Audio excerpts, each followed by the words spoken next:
পুনৰ হায়দৰাবাদত অসমৰ যুৱকৰ কৰুণ মৃত্যু শোকস্তব্ধ মাৰ্ঘেৰিটা ইনথেম নগা পাহাৰ বহুৰাজ্যলৈ কৰ্মসংস্থাপনৰ বাবে যোৱা অসমৰ যুৱকৰ মৃত্যু মৃত যুৱকজন পেঙেৰী আৰক্ষী থানাৰ অন্তৰ্গত ইনথেম নগা পথাৰ মুকেশ সোণোৱাল বুলি জানিব পৰা গৈছে মঙলবাৰে হায়দৰাবাদৰ এটা নিৰ্মীয়মান গৃহৰ ওপৰৰ পৰা পৰি মৃত্যুমুখত পৰিছে যুৱকজন মাত্ৰ এমাহ পূৰ্বে পৰিয়ালটোলৈ সুদিন আনিবৰ বাবে বহুৰাজ্যলৈ ঢাপলি মেলিছিল মুকেশে ঘৰৰ একমাত্ৰ উপাৰ্জনকাৰী যুৱকজনৰ আকস্মিক মৃত্যুত শোকস্তব্ধ পৰিয়ালটো মুকেশৰ মৃতদেহটো নিজ গৃহলৈ ঘূৰাই আনিবলৈ চৰকাৰ তথা প্ৰশাসনক সহায় বিচাৰিছিল অতি দৰিদ্ৰ এই পৰিয়ালটোৰ ঘৰখনৰ একমাত্ৰ উপাৰ্জনকাৰী আছিল মুকেশৰ এনে আলোয় ঠানিত এতিয়া এক প্ৰকাৰৰ দিশভ্ৰষ্ট হৈ পৰিছে এই পৰিয়ালটো বহুৰাজ্যলৈ কৰ্মসংস্থাপনৰ আশাতে ওলাই গৈছিল মুকেশ নামৰ সেই লোকজন আমি জনাইছোঁ যে এই ঘৰখন অত্যন্ত দৰিদ্ৰ আনকি মৃতদেহ উভতাই আনিবলৈ তেওঁলোকৰ হাতত অৰ্থৰ অভাৱ গতিকে এতিয়া চৰকাৰ প্ৰশাসনৰ হস্তক্ষেপ বিচাৰিছে আৰু ইতিমধ্যে ঘৰখনৰ একমাত্ৰ উপাৰ্জনকাৰী মুকেশৰ মৃত্যুত এদৰে শোকাহত হৈ পৰিছে পত্নী আত্মীয় স্বজন পৰিয়াল পৰিজন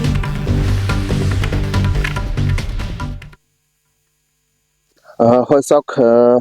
আচলতে এটা কৰুণ মৃত্যুক সাৱটি ল'বলগীয়া হ'ল আমাৰ গাঁৱৰ যুৱক তথা মোৰ বন্ধুবৰ মুকেশ সোণোৱালে নিশ্চিতভাৱে আপোনালোকে আহি পেলাই ইয়াত দেখিছে যে তেওঁলোকৰ ঘৰৰ অৱস্থা গোটেইখিনি আপোনালোকে দেখিছে আৰু আচলতে আমি চৰকাৰ ঘৰলৈ আমি আহ্বান জনাব বিচাৰিছোঁ যে তেওঁৰ নশ্বৰ দেহটো আৰু এই দেহটো যাতে আমাৰ পৰিয়ালবৰ্গক তেওঁলোকে আনি দিয়াৰ ব্যৱস্থা যাতে গ্ৰহণ কৰে আৰু লগে লগে এটা কথা ক'ব লাগিব যে তেওঁলোকৰ পৰিয়ালটোক যাতে অকণমান সকাহ প্ৰদান কৰিবৰ বাবে বিভাগীয় কৰ্তৃপক্ষ গোটেইখিনি ব্যৱস্থাপনা গ্ৰহণ কৰিবৰ কাৰণে আমি আমাৰ ফালৰ পৰা দাবী উত্থাপন কৰিছোঁ আৰু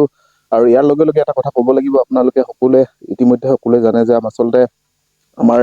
এনেকুৱা ধৰণৰ গাঁও অঞ্চলবিলাকত নিবনুৱা সংখ্যা যথেষ্ট সংখ্যক বেছি আৰু প্ৰায় প্ৰত্যেকখন গাঁৱত 80% ল'ৰাই বাহিৰত কৰ্মৰত বা বাহিৰত কাম কৰিবৰ কাৰণে তেওঁলোকে যাবলগীয়া এটা পৰিৱেশ সৃষ্টি হৈছে কাৰণ এটা কাৰণ আচলতে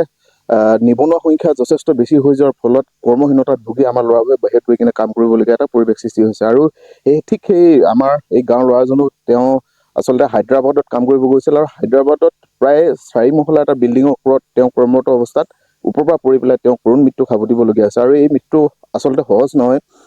গতিকেলৈ আমি